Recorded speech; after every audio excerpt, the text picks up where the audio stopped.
Thought. Afternoon. So I just finished my run for the day. It was an entertaining day. This morning started off working at Terry Fox Run here in St. Albert. Hopefully everybody did Terry Fox Run today. Um, I just heard New York, I guess, doesn't have a Terry Fox Run anymore, but it's like all over the states. It's everywhere. So yeah, and every bit counts, right? Remember Terry said 1 loonie for every Canadian. I guess Americans don't have loonies, so I say $1. But what would that be equivalent 45 years from ago, right? 45 years ago is $1. 45 years now. Yeah, just do the math. Anyhow, so hopefully you did that. It's fun. It's fun being involved, right? It's just as much fun doing as it is helping. And just setting up the gantry for the start finish line, cheering people as you go along, get a couple high fives. There's no life like it. So if you ever thought about volunteering at something or working at something, volunteer for sure. If you're putting on your own race, I'll talk a bit about putting on races, maybe in another one of these. Putting on your own race, it's you know what, I'm gonna say it's not hard. It's just a lot of stress.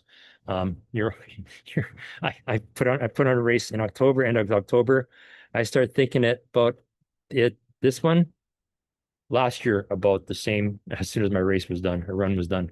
It's just finding the routes, volunteers, hoping people register, sponsors. It's a lot of work, but you have to do the footwork. One of my friends once said, actually, a guy I worked for at the running room said, a lot of people think you just put on a race, you just throw in a bunch of pylons and you go, but it's a little bit more work than that. Anyhow, so yeah, so I did that today. I'm gonna see if I got this on here somewhere. Let's do share. Let's do there, share. And I'll bring this up here because why not? There, and we'll do that. Okay, where's it going? Where is it?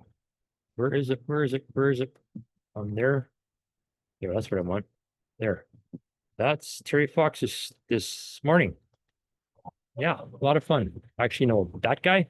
Um, and that's the other thing I like about the Terry Fox Run. You see people, and it's free. I'm going to say that's the other thing about Terry Fox Run.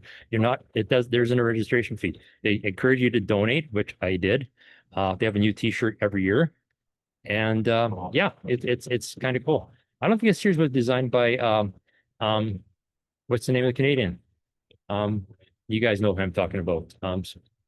Deadpool. This year it's kind of different, but it's still cool. But yeah, if you can volunteer, do something, take part in something like that, do it. I'm gonna say everybody's got a passion, right? I've done I'm gonna say run for the cure. I used to do Ride to Conquer Cancer. I think that's called something else now, but it's no longer cancer is not a thing that you know somebody that knows somebody. Most of us know somebody, and actually multiple people. So it's actually, if you ever done the bit for Run for the Cure, you're supposed to write who you're running for. I've run out of room. It's like teachers, friends, family members, right? So Run for the Cure is my passion. Ride to Conquer Cancer was, but riding 200K over 2 days, I think I can still do that. But but it's still you meet people at these things too, right? That have gone through this. And I remember Calgary doing the first time, I think very first time we did Ride to Conquer Cancer, riding to the finish line in Spruce Meadows and riding with one guy, and he just burst out crying. It was like it was amazing moment. And you'll see things too. You see them both at Ride to Conquer Cancer and Run for the Cure. Run for the Cure, I remember seeing someone pushing an empty wheelchair, right? Well, he had somebody in that wheelchair the year before. Same thing, Ride to Conquer Cancer, you'd see somebody in a tandem bike and just one rider on it while somebody was the other rider at that time. So yeah, it hits you there. Anyhow, so I did my 6K. It was originally going to be 5. And I did the thing where I got home, looked at my watch.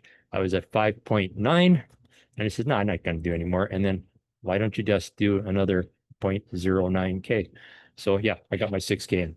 But felt good. Again, another day. I'm still having problems with these things. My heels are fine. You can see them there. Oh, that's gross. But still on fire. It was fine up until like 6K.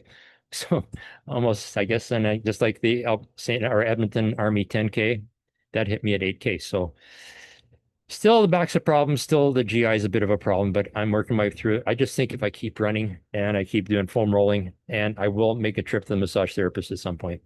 But yeah, it's joys being running. The other thing about running though, it's like I know this. Get it looked after. I had somebody this morning ask me about plantar fasciitis. I asked, well, how long have you had it? He said 2 months. I've asked, have you seen anybody? No. So that's the first thing you do. The thing about things like that, plantar fasciitis, shin splints not so much. I think shin splints, this is me talking, but I've had shin splints that come and go. Even planters, I think, is probably the same, maybe the same thing. It's just a pain. You can get taped. You can get taped for shin splints. You get taped for sore knees. Um, there's a term, I can't remember what it's called. I call it IP or IF syndrome.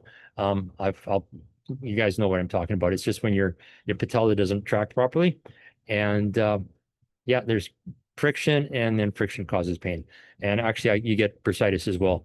But and shin splints is just running too far, too fast, too soon. Your body's not ready for it. Sometimes it's shoes. I'm not going to say it's always shoes. I think that's a misnomer. We used to always blame shoes for everything. I'm actually leaning all big time towards just neutral shoes. We'll talk shoes in a minute, but it's that same thing with planters, doing too much too soon. Sometimes it's shoes. Sometimes if you're running in shoes that you bought 50 years ago for 20 bucks, might be the problem. Again, some people that's not a problem, but for a lot of it, it is. Shoes have changed a lot, right? More and more shoes are going away from being stability shoes that prevent you from rolling inward, and they actually address both inward and outward by guiding your feet. They're not forcing your feet, so it takes care of your knees. So that's interesting change. Brooks for sure was one of the first ones to do that, guiding rather than forcing. And their philosophy was, it's like the bumpers on a bowling alley. You're trying to not get into the whatever on the sides. I don't bowl, obviously, but you're trying to prevent both. So what you want is to guide the foot to where it's supposed to be, like an upside down S, and push off your toes. That's the thing. But I think there's some people that still need some support. I'm going to say it's like orthotics. Somebody mentioned the orthotics this morning to me, and I've talked to enough people that yes, there's some people that definitely need orthotics for medical reasons, but not for running, not for every day. It'd be like wearing a cast forever. If you break something, do you eventually get the cast off? Yes. Well, same thing with orthotics. It's there to fix something once it's fixed, and the trick is to fix it. Same thing with planters and everything else. If there's something wrong with you and you can't, give yourself like maybe a week. If it doesn't go away on its own, go see somebody. I know it's not the same everywhere. I know in the States it's like if you don't have really good extended health care, you're spending a lot of money, but it's worth it. Don't just ask somebody. Ask somebody that knows. Maybe make friends start running with with a physiotherapist, and they'll give you, a lot of times they'll give you like a set of exercises right to start. And if they don't want to see you again, that's the difference I find between physios and most chiropractors. Not all chiropractors are like this, but chiropractors want to see you multiple times a week or every week for an extended period of time. Shouldn't be like that. It should be fixed, done. Maybe come back for a tune-up every so often, but physios as well. They want to get you out the door and running. One friend of mine, she'll tape me just so I'm not in pain, but I can still do what I do. And after a while, it gets fixed, right? And if you don't get it fixed properly to start with, it just becomes chronic, comes back and back and back. Actually, I have that with plantar fasciitis. 1 year I was doing training for the Vancouver Marathon, and the doctor, then a guy who was a knee and ankle specialist who turned out to be not so much, went to a physio. She sent me to a guy who made custom orthotics here in St. Albert, which is really cool. I wish we still had that. I wore them for maybe 6 months after the marathon. During the marathon, I just got taped. I was fine to go. Physio said, fine, you're good. And once my feet were fine, I threw out the orthotics. They're actually in the bottom of the Sturgeon River here in St. Albert somewhere. There's maybe a rapid there. I just bought better shoes. And oddly enough, I went from motion control shoes, which are you're like running in a brick. Your feet are not going to move, to support. And then I've gone to neutral shoes. I do find shoes that have a little more stability in them, but like the Brooks Adrenaline or something like that. Hoka has the Arahi. That's sort of the same thing. They got, I think it's called a J plate in it, and it'll guide your feet a bit, but it's not forcing your feet at all. And so many physios I've talked to say, just let your feet do what they're supposed to do. They're fine. You've been walking and running them forever since you were a kid. So yeah, they're fine. If something's going wrong, there's something else going on there.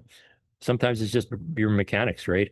Maybe, but then again, we've always run, right? Everybody's run as a kid. Everybody played baseball. Well, maybe not. I married someone that lived, I don't know, a friend who lived in Vancouver, had a boat. and his wife did not know how to swim. She grew up in Vancouver and did not know how to swim. There's the ocean. But whatever. I won't judge. It's like living in Edmonton and not knowing how to skate. But we all did stuff as kids and stuff. And as we grew up, maybe we grew out of it. And as we got older, we stopped. So we're now learning again. But just think of this as playtime. I always figure like today, my run today is it playtime. It's not something I have to do, it's something I want to do. Now, otherwise, injuries, dealing with injuries, dealing with my heels. Again, it's burning because it's something to do with my lower back. So I'm foam rolling that, and I'm eventually going to see a massage therapist. I'm gonna say probably next Monday. Why am I saying next Monday? Because I'm busy this week. But next Monday, I've got an appointment to do a couple other things. So I'll make that my day of physio, blood test, and go see a massage therapist. All one day. Actually, I've done that. I actually did that with chiropractors. Go to chiropractor first, then go to massage therapist. That sort of helped. And yeah, I've done used chiropractors. It's tough. I guess it's tough finding the right people, right? Sometimes you get a doctor that says stop running. That's never going to happen. I remember having one doctor. He had a trainee with him, like an intern, I guess. And the intern said I had a problem with my knee again, and he says, "Well, just cut back in your running."